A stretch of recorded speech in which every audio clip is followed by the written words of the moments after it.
Hello friends, I hope you all are good.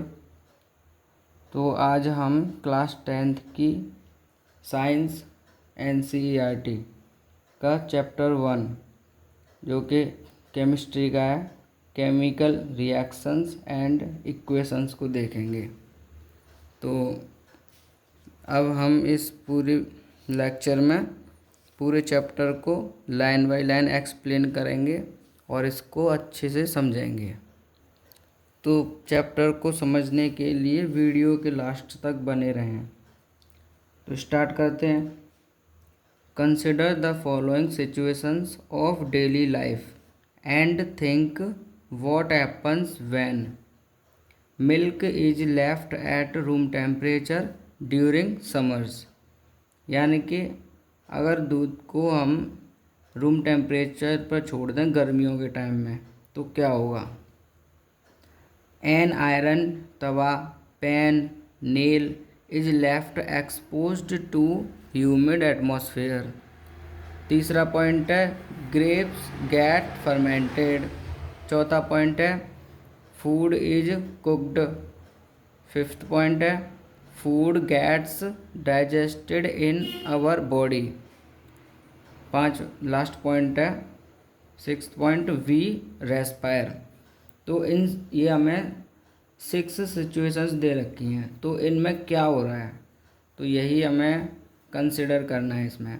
तो आप थोड़ा सा आप दिमाग लगाएंगे तो आपको पता चलेगा कि इनमें कुछ ना कुछ चेंजेस हो रहे हैं। तो हम उन्हीं चेंजेस के बारे में पढ़ेंगे कि एक्चुअली में हो क्या रहा है। तो अब फर्स्ट पैराग्राफ देखते हैं। In all the above situations the nature and the identity of the initial substance have somewhat changed. We have already learnt about physical and chemical changes of matter in our previous classes. तो अब इसे मैं हिंदी में बता देता हूँ कि ये जो ऊपर की जितनी भी सिचुएशंस दे रखी हैं वो जो कि नेचर और आइडेंटिफाई कर रहा है initial substance have somewhat change, यानी कि वो जो इनिशियल सब्सटेंस वो किसी दूसरे सब्सटेंस में चेंज हो जाता है। We have already learned about physical and chemical changes, यानी कि हम पहले सीख चुके हैं फिजिकल और केमिकल चेंजेस के बारे में अपनी प्रीवियस क्लासेस में, यानी कि पिछली क्लासेस में हम सीख चुके हैं। जैसे कि अभी ये हमारा 10th चल रही है तो 9th तक हम इन चीज़ों को सीख चुके हैं, फिजिकल और chemical changes. Whenever a chemical change occurs, we can say that a chemical reaction has taken place. तो जब भी हम कोई केमिकल चेंज देखते हैं तो हम कह सकते हैं कि एक केमिकल रिएक्शन हो रही है वहाँ पर। अब second paragraph, you may perhaps be wondering as to what is actually meant by a chemical reaction. तो इसमें वही है कि हम एक तरह से आश्चर्य हो सकते हैं कि एक्चुअल में एक केमिकल रिएक्शन का मतलब क्या होता है। तो how do we come to know that a chemical reaction has taken place, let us perform some activities to find the answer to these question. तो इस तरह के क्वेश्चंस का आंसर पाने के लिए चलिए हम कुछ एक्टिविटीज़ देखते हैं। तो इसमें ये एक एक्टिविटीज़ दे रखी है, एक्टिविटी 1.1, जो कि इसका डायग्राम इधर ये दे रखा है। तो ये डायग्राम है जिसके नीचे लिखा हुआ है फिगर में, burning of a magnesium ribbon in air and collection of magnesium oxide in a watch glass. तो इसमें क्या क्या पार्ट है देखते हैं इसका सेटअप का। ये टंग है, टंग जिससे हम इसको पकड़ते हैं मैग्नीशियम रिबन को, ये मैग्नीशियम रिबन हो गई। ये बर्नर है, ये वॉच ग्लास जिसमें मैग्नीशियम ऑक्साइड कलेक्ट होगा, तो ये है हमारा मैग्नीशियम ऑक्साइड। तो अब आते हैं अपनी एक्टिविटी पर। तो इसमें क्वेश्चन दिया रखा है, यानी कि सावधानी क्या बरतनी है। तो this activity needs the teachers assistant it would be better if students wear suitable eye glasses, यानी कि इस एक्टिविटी को परफॉर्म करते वक्त किसी टीचर का होना कंपलसरी है, या फिर कोई कोई बड़ा हो सकता है तुमसे जो कि तुम्हें इंस्ट्रक्ट कर सके। और अपनी आइस ग्लास को पहन कर करें, क्योंकि इसकी जो फ्लेम होती है मैग्नीशियम रिबन की, जब हम इसको बर्न करते हैं तो वो बहुत हाई होती है, जो हमारी आँख आइज़ के लिए वो मतलब लॉस करती है आई सेट को। तो देखते हैं कि clean a magnesium ribbon about 3 to 4 centimetre long bye rubbing it with sand paper. तो सैंड पेपर से रब करो एक मैग्नीशियम रिबन को, और ये उसकी लेंथ है। Hold it with a pair of tongs, burn it using a spirit lamp और burner and collect the ash so formed in a watch glass as shown in figure. जैसे कि हम figure में देख रहे हैं कि उसको होल्ड कर रखा है एक पेयर से, टंग से, पेयर है ना, किसी मैग्नीशियम रिबन को। फिर उसको हम एक स्पिरिट लैम्प पर उसको बर्नर से हम उसको बर्न करेंगे, और जो ऐश होगी यानी कि मैग्नीशियम ऑक्साइड यानी कि राख, तो ये देखो ये कलेक्ट हो रही है, तो आपको विजिबल हो रहा होगा। तो burn the magnesium ribbon keeping it away as far as possible from your eyes. तो हमें अपनी आइज से उसको दूरी रखना है, भले ही हम आई ग्लासेस पहने हुए हैं। तो अपनी सेफ्टी का ध्यान पूरा पूरा रखना है दोस्तों। वॉट डू यू ऑब्ज़र्व, तो अब हम क्या ऑब्ज़र्व करते हैं इसमें। तो अब चलते हैं नेक्स्ट पेज पर।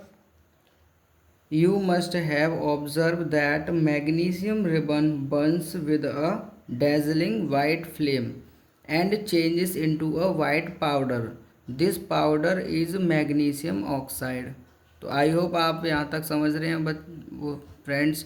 It is formed due to the reaction between magnesium and oxygen present in the air. तो आप जानते हैं कि ऑक्सीजन प्रेजेंट होती है एयर में, और मैग्नीशियम उसके साथ रिएक्शन करके मैग्नीशियम ऑक्साइड फॉर्म कर लेती है। तो ये है फ्रेंड्स मैग्नीशियम ऑक्साइड जो ऐश है या राख। अब यहाँ पर ये एक्टिविटी 2 दे रखी है, जैसा कि आप देख सकते हैं इसमें ये एक्टिविटी 2 है और ये एक्टिविटी 3 है। तो इसे मैं पढ़ देता हूँ। Take lead nitrate solution in a test tube, add potassium iodide solution to this, what do you observe. यानी कि अभी हमारी एक्टिविटी दूसरी है। तो एक हमें क्या लेना है, लेड नाइट्रेट सॉल्यूशन लेना है एक टेस्ट ट्यूब में। सॉल्यूशन का मतलब लेड नाइट्रेट वाटर में सॉल्यूबल कर कर, तो वो हमारा एक सॉल्यूशन बन जाएगा। तो लेड नाइट्रेट इसमें सॉल्यूट होता है और वाटर सॉल्वेंट है। तो सॉल्यूट और सॉल्वेंट मिलकर क्या बनाता है, सॉल्यूशन। ये हम प्रीवियस क्लास में पढ़ चुके हैं। Add potassium iodide solution to this, तो हमें एक पोटेशियम आयोडाइड का सॉल्यूशन इसमें ऐड करना है। तो अब देख फिर क्या ऑब्जर्व करेंगे हम, तो उसमें भी क्या होगी, केमिकल रिएक्शन होगी। अब आते हैं एक्टिविटी 1.3 पर। तो इसमें क्या है, take a few zinc granules in a conical flask और अ टेस्ट ट्यूब। तो हमें कुछ जिंक ग्रेन्यूल्स लेने हैं किसी कॉनिकल फ्लास्क में या फिर टेस्ट ट्यूब में। ऐड डाइल्यूट हाइड्रोक्लोरिक एसिड और सल्फ्यूरिक एसिड। तो ये देखिए मैंने इनके फॉर्मूलाज लिख दिए हैं। हाइड्रोक्लोरिक एसिड का HCl है और सल्फ्यूरिक एसिड का होता है H2SO4। इससे भी एक्टिविटी को परफॉर्म करते वक्त हमें ध्यान रखना है, handle the acid with care, क्योंकि इसमें एसिड है तो एसिड को हमें केयरफुली हैंडल करना है। Do you observe anything happening around the zinc granules, तो हम क्या ऑब्जर्व करते हैं जिंक ग्रेन्यूल्स के सराउंड में। टच द कोनिकल फ्लास्क और test tube, is there any change in its temperature. तो यानी कि हम कोनिकल फ्लास्क को टच करके देख सकते हैं कि उसके टेम्परेचर में कोई चेंज आता है कि नहीं आता है। अब चलिए अब एक्टिविटी हमने देख ली है, अब आगे देखते हैं। From the above three activities, we can say that any of the following observations helps us to determine whether a chemical reaction has taken place. तो यानी कि हम ऊपर जो तीन एक्टिविटीज़ अभी हमने पढ़ी हैं उन्हें उन्हें पढ़कर हम देख बोल सकते हैं या फिर समझते हैं कि हमने क्या ऑब्ज़र्व किया है और ये इन्हें ऑब्ज़र्व करके हम क्या कंक्लूज़न निकालते हैं। तो यहाँ क्या क्या दे रखा है, हमें 4 पॉइंट दिए हैं। तो देखते हैं फ्रेंड्स।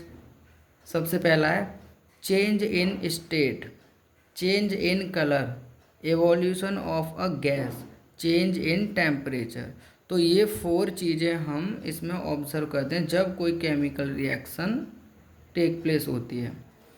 तो ये चेंज इन स्टेट यानी कि फिजिकल स्टेट चेंज हो जाती है उसकी, सॉलिड से लिक्विड या फिर लिक्विड से गैस, और कलर में चेंज आता है, और गैस इवॉल्व होती है, इवॉल्व का मतलब गैस उसमें से निकलती है, और चेंज इन टेम्परेचर जैसे अभी हमने इस वाली एक्टिविटी में देखा 1.3 में टेम्परेचर चेंज हो रहा था।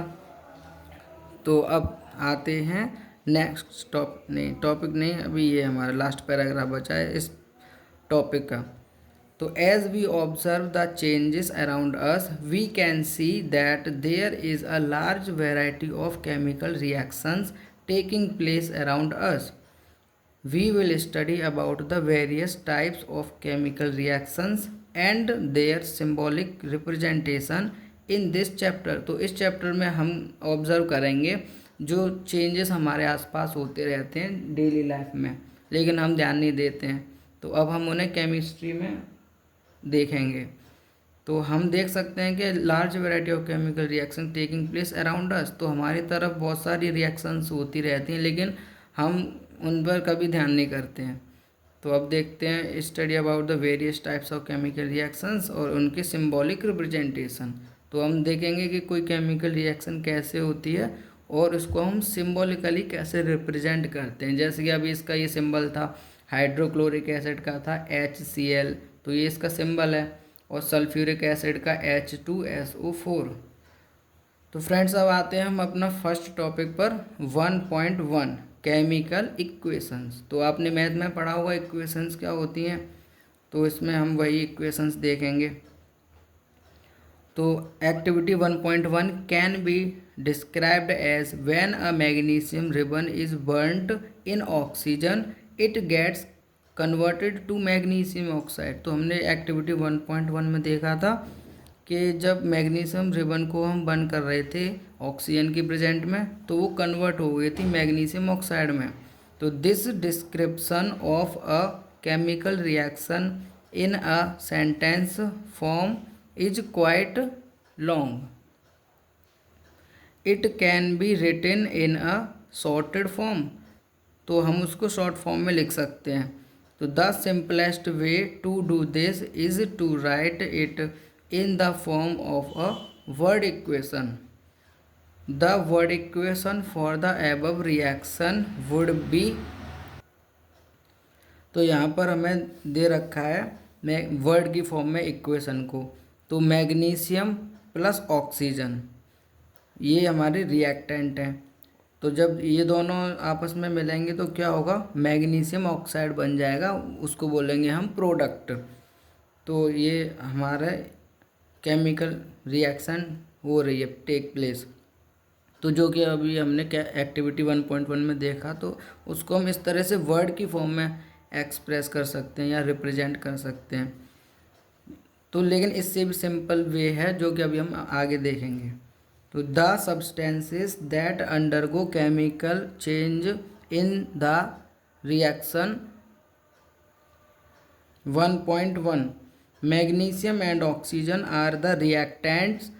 The new substance is magnesium oxide formed during the reaction as a product. तो I hope you understand guys. A word equation shown change of reactants to product through an arrow placed between them। तो ये बीच में reactant और product के बीच में arrow से हम represent कर रहे हैं कि इससे ये फॉर्म हो रहा है।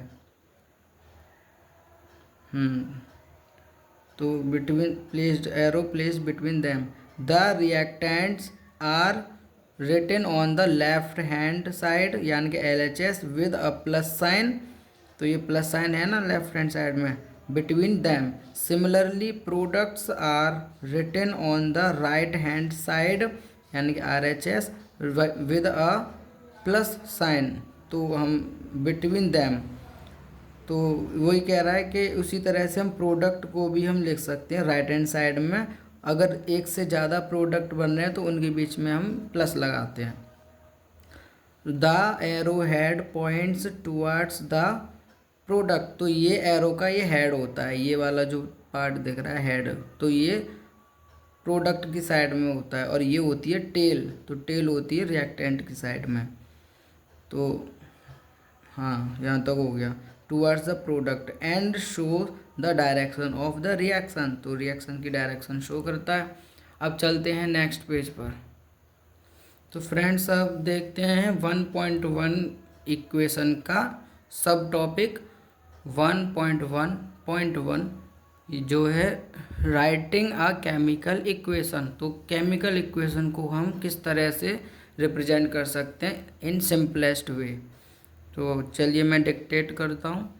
Is there any other shorter way for representing chemical equation, यानी कि अभी हमने देखा था वर्ड फॉर्म में किस तरह से रिप्रेजेंट करते हैं, तो क्या उससे भी ज़्यादा सिंपल वे हो सकता है जिससे हम शॉर्ट करके रिप्रेजेंट कर सकते हैं।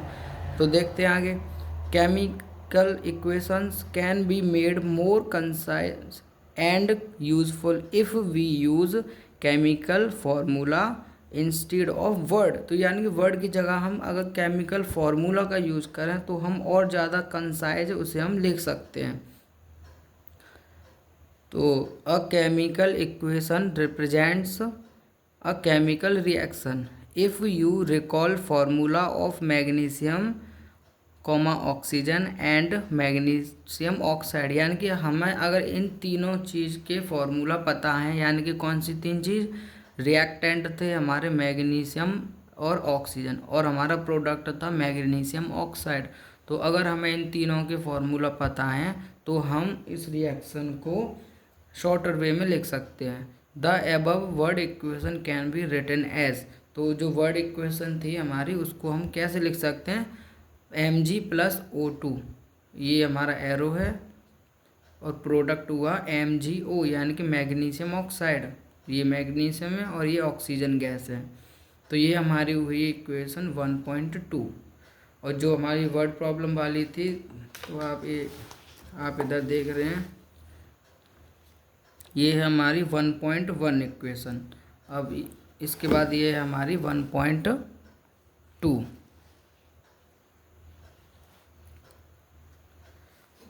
तो अब चलते हैं next paragraph. Count and compare the number of atoms of each element on the LHS and RHS। तो एलिमेंट हमने 9th क्लास में अच्छे से पढ़ा है कि 9th में एलिमेंट भी पढ़ा था, और प्रोडक्ट यानी कि कंपाउंड यानी कि मॉलिक्यूल। तो इसमें अब हम अगर एलिमेंट देखें तो एलिमेंट कितने हैं इसमें, तो एलिमेंट हमारे कितने हैं, एक मैग्नीशियम है और एक ऑक्सीजन है, बस दो ही एलिमेंट हैं, मैग्नीशियम और ऑक्सीजन। तो is there number of atoms of each element the same on both the side, तो क्या दोनों साइड में सेम एलिमेंट हैं। If yes then the equation is balanced, अगर यही आंसर येस है तो वो इक्वेशन बैलेंस है। If not then the equation is unbalanced because the mass is not the same on both sides of the equation. Such a chemical equation is a skeletal chemical equation for a reaction. Equation 1.2 is a skeletal chemical equation for the burning of magnesium in air.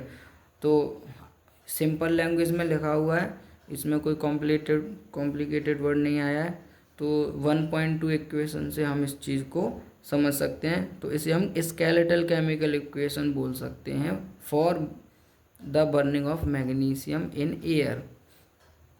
तो अब चलते हैं सब topic 1.2 पर, balanced chemical equation. अब देखते हैं कि ये वाली हमारी इक्वेशन बैलेंस है या नहीं है। तो recall the law of conservation of mass that you studied in class 9। तो हमने क्लास 9 में पढ़ रखा है law of conservation of mass. तो मास के ऊपर बात करेंगे हम। तो मास can neither be created nor destroyed in a chemical reaction.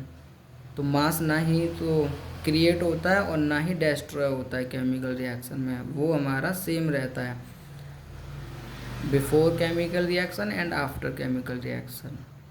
That is the total mass of the elements present in the products of a chemical reaction has to be equal to the total mass of the elements present in the reactants। तो वही कह रहा है इसमें कि the total mass of the elements present in the product of a chemical reaction, यानी कि जो टोटल मास वो होता है मास प्रोडक्ट का, वो रिएक्शन के मास के इक्वली होता है। In other word the number of atoms of each element remains the same before and after a chemical reaction.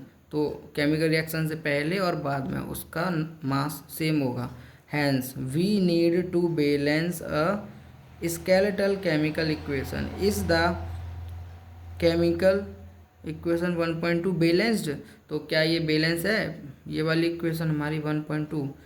Let us learn about balancing a chemical equation step by step. तो हम देखते हैं कि step by step कि कोई chemical equation balance कब होती है और अगर नहीं है तो उसको बैलेंस कैसे किया जाए। तो the word equation for activity 1.3 may be represented as. तो हमारी जो एक्टिविटी 1.3 थी उसको हम यहाँ पे देखते हैं। जिंक प्लस सल्फ्यूरिक एसिड, ये हमारे रिएक्टेंट हैं और प्रोडक्ट बनता है हमारा जिंक सल्फेट प्लस हाइड्रोजन। तो हाइड्रोजन गैस रिलीज हो रही है इसमें। तो the above word equation may be represented by the following chemical equation. तो ये हमारी वर्ड इक्वेशन है और ये हमारी केमिकल इक्वेशन है। कैसा वाला रिप्रेजेंटेशन? Symbolic representation. तो ये हमारा जिंक है, ये जिंक, ये सल्फ्यूरिक एसिड का ये रहा H2SO4 और ये जिंक सल्फेट ZnSO4 प्लस ये hydrogen gas.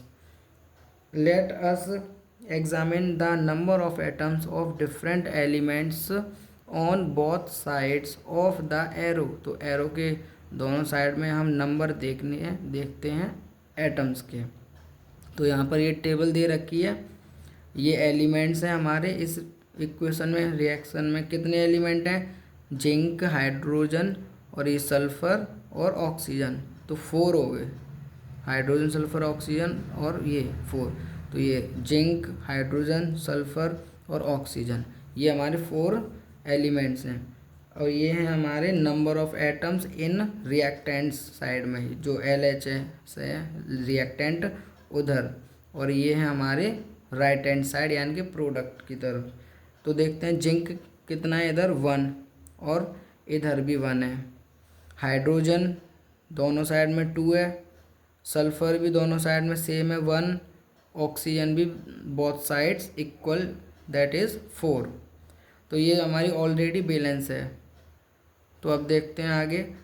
As the number of atoms of each element is the same on both sides of the arrow is a balance chemical equation. तो ये हमारी balance है क्योंकि number of elements are equal on both sides. Let us try to balance the following chemical reaction. अब नीचे हमारी एक unbalance chemical reaction दे रखी है जिसको नाम दिया गया 1.4। तो आयरन Fe को बोलते हैं आयरन प्लस H2O को water, you know very well. तो हमारा क्या बनेगा? Fe3O4 प्लस हाइड्रोजन गैस, तो आयरन ऑक्साइड बन जाएगा हमारा। तो चलते हैं नेक्स्ट पेज पर। तो अब देखते हैं फ्रेंड्स किसी भी अनबैलेंस केमिकल रिएक्शन को हम किस तरह से बैलेंस कर सकते हैं। तो यहाँ पर ये स्टेप्स दे रखी हैं। स्टेप 1, तो to balance a chemical equation first draw boxes around each formula, do not change anything inside the boxes while balancing the equation. तो यानी कि हम सबसे पहले क्या करेंगे, किसी भी केमिकल इक्वेशन को बैलेंस करने के लिए सबसे पहले तो हम जो हमारा जो केमिकल का एलिमेंट का जो सिंबल है उसको हम एक बॉक्स के अंदर रख देंगे, जो कि ये आप देख रहे हैं, सबको बॉक्स के अंदर बंद कर दिया है। फिर हम उस बॉक्स के अंदर किसी को कोई चेंज नहीं करेंगे बॉक्स के अंदर। तो step 2, list the number of atoms of different elements present in the unbalanced equation. तो इक्वेशन 1.5 में हम क्या करेंगे कि जो नंबर्स हैं एटम्स के उनको हम या इस तरह से हम लिख लेंगे, जो हमने अभी पीछे देखा था। तो ये हमने लिख लिया है। तो यहाँ पर क्या है, जिससे हमें अलग से क्लियरली दिखाई दे रहा है कि आयरन रिएक्टेंट साइड में 1 है और प्रोडक्ट साइड में 3 है। तो ये अनबैलेंस है आयरन। और हाइड्रोजन देखते हैं 2 2, तो हाइड्रोजन बैलेंस है। ऑक्सीजन रिएक्टेंट साइड में 1 है और प्रोडक्ट साइड में 4 है, तो ये अनबैलेंस है। तो हमारी ये दोनों अनबैलेंस है, यानी कि आयरन और ऑक्सीजन। तो हम देखते हैं इन्हें कैसे बैलेंस कर सकते हैं। तो step 3, it is often convenient to start balancing with the compound that contains the maximum number of atoms. तो ये क्या है कि हमें ये जानना या फिर सबसे पहले ये देखना कन्वेनियंट होगा। कन्वेनियंट का मतलब होता है सुविधाजनक होगा, आसान होगा। हम स्टार्ट करते हैं कहाँ से, उस कंपाउंड से जिसमें सबसे ज़्यादा एटम्स होते हैं, है ना, सबसे ज़्यादा कंटेंट्स होते हैं एटम्स। तो it may be a reactant और अ प्रोडक्ट, तो वो कुछ भी हो सकता है, रिएक्टेंट भी हो सकता है और प्रोडक्ट भी हो सकता है। In that compound select the element which has the maximum number of atoms. तो फिर हम कंपाउंड में देखेंगे कि कौन सा एलिमेंट है जिसका नंबर ऑफ एटम सबसे ज़्यादा है। तो using these criteria we select Fe3O4। तो हम इस इक्वेशन में देख सकते हैं जो सबसे ज़्यादा एटम वाला कंपाउंड है वो है ये वाला Fe3O4, जिसमें कितने एटम्स हैं, 3 + 4, 7 एटम्स हैं इसमें। तो सबसे ज़्यादा इसमें है, तो हम यहाँ से स्टार्ट करें तो ये ज़्यादा कन्वेनियंट होगा। तो Fe3O4 and the element oxygen in it, तो इसमें ऑक्सीजन है आयरन में, और आयरन और ऑक्सीजन। तो there are 4 oxygen atoms on the RHS and only 1 on the LHS। ये बोल रहा है ना, ऑक्सीजन 1 है LHS में और RHS में 4 हैं।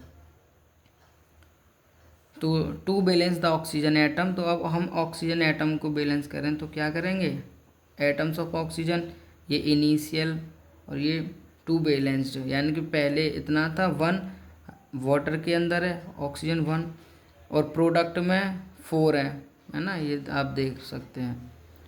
तो बैलेंस करने के लिए हम क्या कर सकते हैं, इधर 4 का मल्टीप्लाई कर सकते हैं, तो इधर 4 हो जाएगा और इधर तो ऑलरेडी है ये 4। तो to equalise the number of atoms it must be remember that we can not alter the formula of the compounds और elements involved in the reactions. For example, to balance oxygen atoms we can put coefficient 4 as 4H2O, यानी कि हम formula में कोई छेड़छाड़ नहीं करेंगे। Balance करने के लिए हम एज अ प्रोडक्ट हम रख सकते हैं, जैसे कि यहाँ पर हमने 4 का मल्टीप्लाई कर दिया है, इधर यहाँ हम 4 नहीं रख सकते हैं, है ना। तो एंड नॉट H2O4, जैसे कि वही मैंने अभी बताया था, यहाँ हम 4 नहीं रख सकते हैं, जैसे H2O4 लिखा है तो इससे तो पूरा फॉर्मूला ख़राब हो जाएगा। और हम इसको ऐसे भी नहीं रख सकते, जैसे कि इसको ब्रैकेट के अंदर बंद कर दिया और यहाँ पे 4 लिख दिया, तो ये भी रॉन्ग है। तो करेक्ट होगा ये वाला। तो now the partly balanced equation becomes, तो अब देखते हैं हमारी जो बैलेंस्ड इक्वेशन है वो क्या हुई। तो Fe यहाँ पर 4 है, तो मैंने अभी यहाँ ऊपर बताया था कि हम फॉर्मूले जो बॉक्स के अंदर हैं उनके अंदर हम कोई छेड़छाड़ नहीं करेंगे, हम उसको बैलेंस करने के लिए बाहर हम लिख सकते हैं। तो देखिए यहाँ हमने बाहर रखा है स्क्वायर के बाहर, तो देखिए Fe + H2O है, यहाँ पे हमने 4 रख दिया, तो हमारा इधर क्या है Fe3O4 और ये H2। तो अब यहाँ पर हमारा अभी ये कंप्लीट नहीं हुई है, ये हमारा केवल ऑक्सीजन बैलेंस हो गया है। लेकिन अभी हमारा क्या चीज़ जो अब रहेगी जो अनबैलेंस है वो आयरन है। तो इधर आयरन कितने 3 और इधर अभी आयरन 1 है, तो अब हम आयरन को करेंगे इक्वल। तो स्टेप 4 क्या है, Fe and H atoms are still not balance. तो H यहाँ पर अब ये पहले H बैलेंस था, अब इस बार क्या हुआ H भी अनबैलेंस हो गया, क्योंकि इधर प्रोडक्ट का मतलब तो H में भी मल्टीप्लाई होगा। तो अब H कितना हो गया है, H हो जाएगा 4 2 जा 8। अब लेफ्ट साइड में H हाइड्रोजन हो गया 8 और इधर हमारा हाइड्रोजन था 2। तो अब देखते हैं, अब इसे हाइड्रोजन को भी बैलेंस करना है। तो proceed further, pick any of these elements to proceed further. अब हम इनमें से कोई सा भी एलिमेंट पिक कर सकते हैं, या तो आयरन कर लो या फिर हाइड्रोजन कर लो। Let us balance hydrogen atom in the partly balanced equation. तो ये हमारी अभी पार्टली बैलेंस इक्वेशन है, तो हम अब हाइड्रोजन को करते हैं। तो to equalise the number of hydrogen atoms make the number of molecules of hydrogen as 4 on the RHS। तो RHS में जो हाइड्रोजन वो दे रखा है, तो हम यहाँ पर लिख लेते हैं एटम्स ऑफ हाइड्रोजन, जैसे अभी हमने यहाँ पर ऑक्सीजन के लिए लिखा था वही हम इसके साथ करेंगे। तो इनिशियल है और ये टू बैलेंस। तो इनिशियल में क्या दे रखा है, रिएक्टेंट साइड में 8 है ना, 4H2O, और इधर प्रोडक्ट साइड में कितने थे 2, यानी कि H2 के अंदर, इसके अंदर हाइड्रोजन गैस के अंदर 2 एटम है, और इधर जो वाटर है उसमें कितने हो गए 4 2 जा 8। तो ये 8 हो गए। अब बैलेंस करने के लिए हमें क्या करना पड़ेगा, इधर तो 8 ही रहने देंगे, इधर हम 2 का मल्टीप्लाई कर देंगे, है ना यहाँ पर। तो 2 नहीं, सॉरी 2 का नहीं 4 का मल्टीप्लाई कर देंगे। तो 4 का मल्टीप्लाई करके हो जाएगा 8। तो यहाँ पर देखें द इक्वेशन वुड बी, तो क्या हो जाएगी, देखो यहाँ पर भी 4 का मल्टीप्लाई कर दिया है। तो अब हाइड्रोजन बैलेंस होगा 8 इधर और 8 इधर, और ऑक्सीजन हमारा कितना हुआ 4, इधर भी 4 हो गया ऑक्सीजन और इधर भी 4 है। अब हम देखेंगे आयरन को, तो देखते हैं friends, come on to the next page, let me adjust it. तो अब step 5, examine the above equation and pick up the third element which is not balanced. You find that only one element is left to be balanced, that is iron. तो हमने इधर देखा है जो अभी balance नहीं है वो आयरन बचा, ठीक है। तो यही अब हमारा बैलेंस नहीं है। तो यहाँ देखें, अब इसके लिए भी वही करेंगे। इनिशियल स्टेज क्या है, लेफ्ट हैंड साइड में रिएक्टेंट में क्या है 1 है और प्रोडक्ट में 3 है। अब हम इसको बैलेंस करने के लिए क्या करेंगे, 3 का मल्टीप्लाई कर देंगे।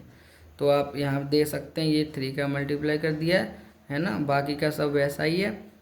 अब step 6, finally to check the correctness of the balanced equation we count atoms of each element on both sides of the equation. अब हम काउंट करके देख सकते हैं कि all elements are equal in both sides as well as left hand side as well as right hand side. तो अब ये हमारे आए, इसको हमने नाम दिया 1.9, यानी कि बैलेंस्ड इक्वेशन। तो अब देखते हैं कि the numbers of atoms of elements on both sides equation 1.9 are equal. This equation is now balanced. This method of balancing chemical equations is called hit and trial. तो इस मेथड को हम बोलते हैं hit and trial method, as we make trials to balance the equation by using the smallest whole number coefficient. तो हम यहाँ पर coefficient as a whole number ही तो यूज़ कर रहे थे। तो यहाँ पर ये जो यहाँ पर मैंने इसको हाईलाइट कर रखा है हिट एंड ट्रायल, तो इस तरह का क्वेश्चन 1 मार्क्स में पूछ लेता है कि what is hit and trial method. तो अब स्टेप 7 देखते हैं, अब हम और क्या कर सकते हैं इस इक्वेशन के साथ बैलेंस करने के बाद। Writing symbols of physical states, carefully examine the above balanced equation 1.9. Does this equation tell us anything about the physical state of each reactant and product? तो क्या ये हम इससे और ज़्यादा इन्फॉर्मेटिव बना सकते हैं रिएक्टेंट और प्रोडक्ट को। No information has been given in this equation about their physical state. तो हम यहाँ पे ये देख सकते हैं कि यहाँ पर फिजिकल स्टेट के बारे में कोई भी इंफॉर्मेशन नहीं है। तो to make a chemical equation more informative, the physical states of the reactants and products are mentioned along with their chemical formula. The gaseous, liquid, aqueous and solid states of reactants and products are represented by the notations, जैसे कि gas के लिए G, liquid के लिए L, aqueous के लिए AQ and solid के लिए small s respectively. The word aqueous is written if the reactant or product is present as a solution in water। तो जब सॉल्यूशन होता है वाटर में तब हम उसको एक्वस से रिप्रेजेंट करेंगे। द बैलेंस्ड इक्वेशन 1.9 बिकम, तो अब हम उसको इस तरह से और ज़्यादा फिजिकल स्टेट के रूप में लिख सकते हैं और उससे हम मोर इन्फॉर्मेटिव बना सकते हैं। तो इस इक्वेशन को हमने नाम दिया 1.10। तो अब नेक्स्ट देखते हैं friends. Note that the symbol G is used with H2O to indicate that in this reaction water is used in the form of steam। तो फ्रेंड्स आप जानते होंगे स्टीम का मतलब यहाँ पर गैसियस स्टेट ऑफ वाटर है। तो usually physical states are not included in a chemical equation unless it is necessary to specify them. तो यानी कि हमें यहाँ तक अगर तुम्हारा क्वेश्चन आएगा तो हमें केवल इतना छोड़ देना है, लेकिन आप उसको और अच्छा बनाने के लिए आप ये कर सकते हैं। तो CO ये हमारी गैस है, कार्बन मोनोऑक्साइड प्लस H2O ये भी हमारी ये गैस है, और ये हमारा प्रोडक्ट बना CH3OH, यानी कि ये CH3OH ये क्या है, हमारा लिक्विड है। नेक्स्ट इक्वेशन दिया है 6CO2 ये एक्वस है हमारा, और ये हमारा वाटर है लिक्विड फॉर्म में। अब सनलाइट की प्रेजेंट में क्या होगा, ये हमारा ग्लूकोज बन गया, और ये हमारा यानी कि फोटोसिंथेसिस वाली चीज़ दे रखी है हमें। ये कार्बन डाइऑक्साइड होती है एक्वस फॉर्म में और वाटर होता है। और सनलाइट और क्लोरोफिल की प्रेजेंट में हमारा जो प्लांट होते हैं ग्लूकोज बनाता है C6H12O6 जो एक्वस फॉर्म होती है, और O2 यानी कि ऑक्सीजन 6O2 है, तो ये एक्वस फॉर्म में ये भी, और H2O ये, तो ये हमारा लिक्विड फॉर्म में वाटर है। तो ये देखें आप, ये हमारी वैसे तो गैसेस होती हैं CO2 एंड ऑक्सीजन, लेकिन यहाँ फोटोसिंथेसिस की प्रोसेस में ये एक्वस की फॉर्म में यूज़ होती हैं। तो ये हमारी इक्वेशन 1.12 है। तो using these steps can you balance equation 1.2 given in the text earlier, यानी कि पहले जो इक्वेशन 1.2 दी रखी थी हमें, उसे भी हम इन्हीं स्टेप्स को फॉलो करके बैलेंस कर सकते हैं।